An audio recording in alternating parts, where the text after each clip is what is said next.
good morning. And here I am on the road, just a short distance.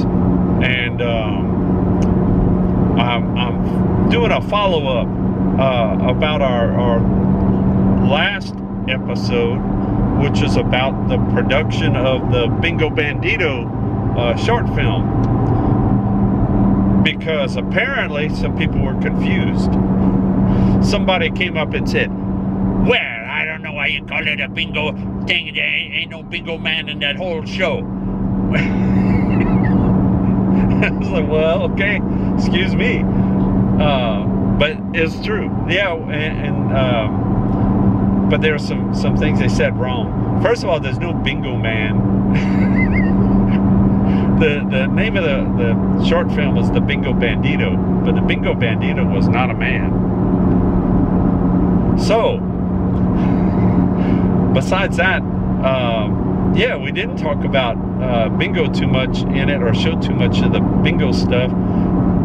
We were showing stuff from a different part that took place at the Cart Ranch over in Youngsville, near Lafayette, Louisiana.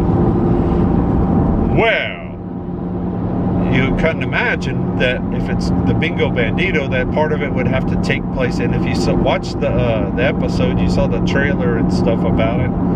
And it did take place in a bingo parlor, the majority of the movie. That's where the whole thing, or most of it, took place.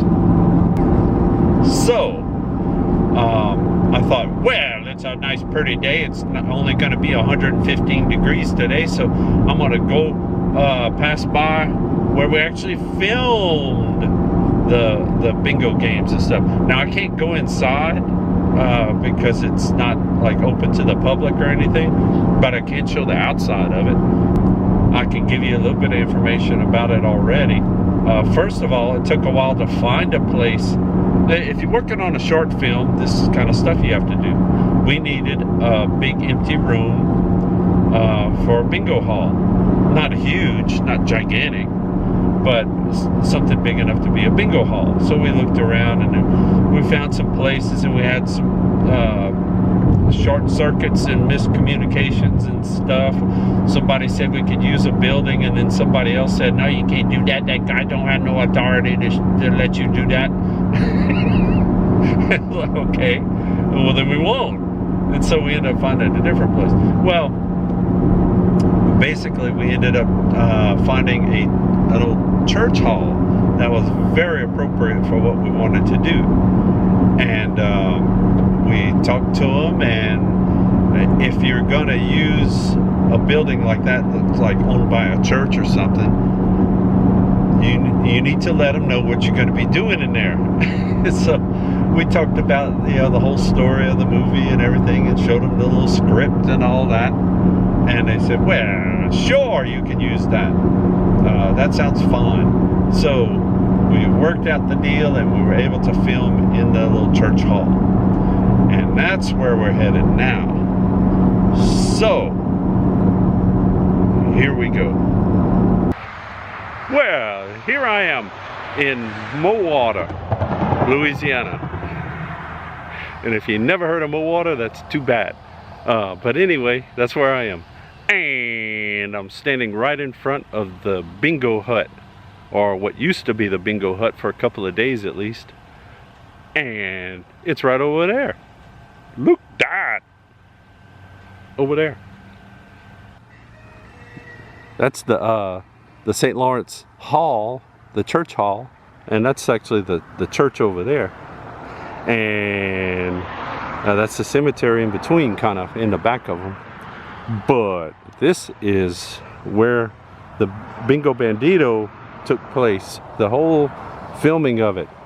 And it might look a little different because there's some big houses and stuff back there, and there's a bunch of trees that got cut down, and there's a baseball field over there that's always been there.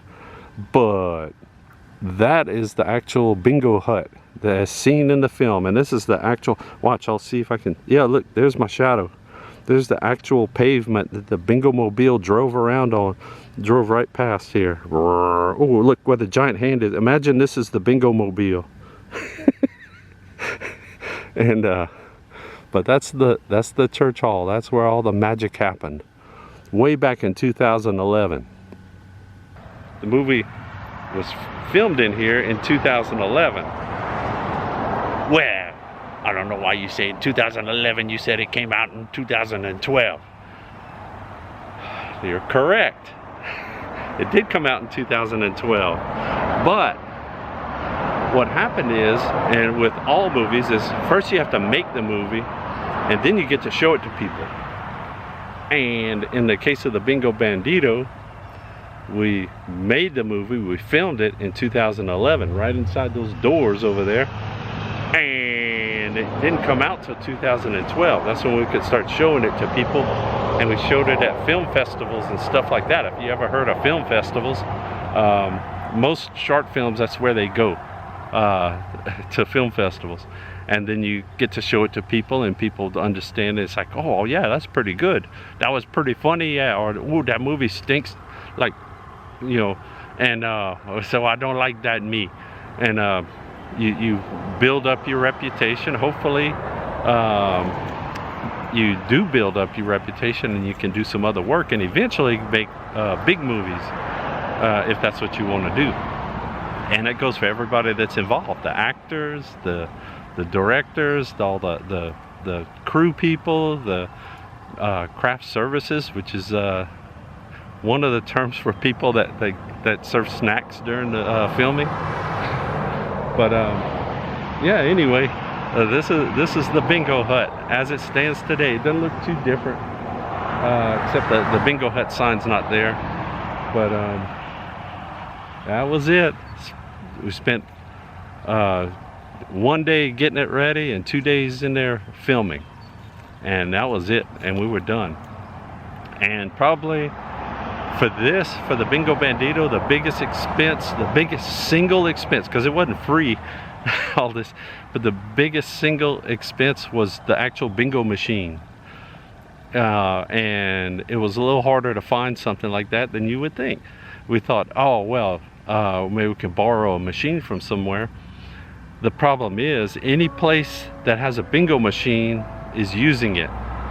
And bingo machines are kind of expensive, or the old ones like what we use. And so people didn't want to loan that out and drag it around and get it messed up, and then they can't have their bingo games. It shuts down the business for a while. So, well, what do? We actually had to buy a bingo machine and get it shipped over here, and couldn't find a place to rent one like we wanted. So we just said, okay, well, just buy a used one, and used it for the movie, and then we sold it. Got our money back. So it worked out, but it was a roundabout way of doing it. Like I said, one day the plan is to have the Bingo Bandito short film available for anybody to look at if they really want to, because it is fun. It's a fun movie. Everybody in it was from South Louisiana.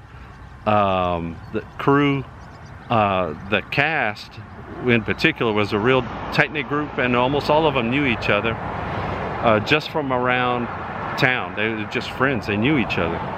And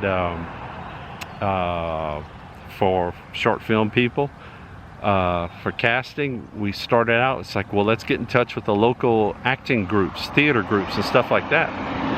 And surprisingly, we didn't get a lot of response. I don't know.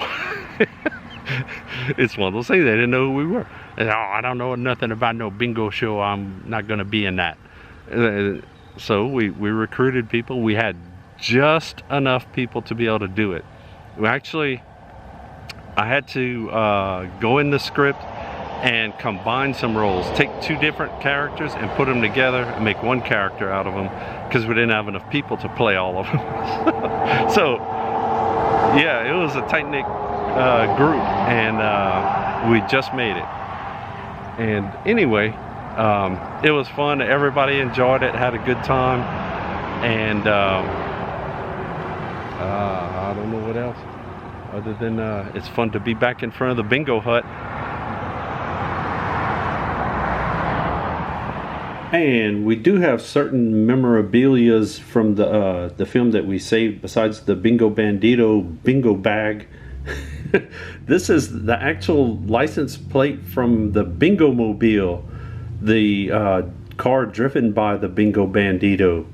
If you recognize this license plate, put a comment down in the comments and let us know where you think it might be from.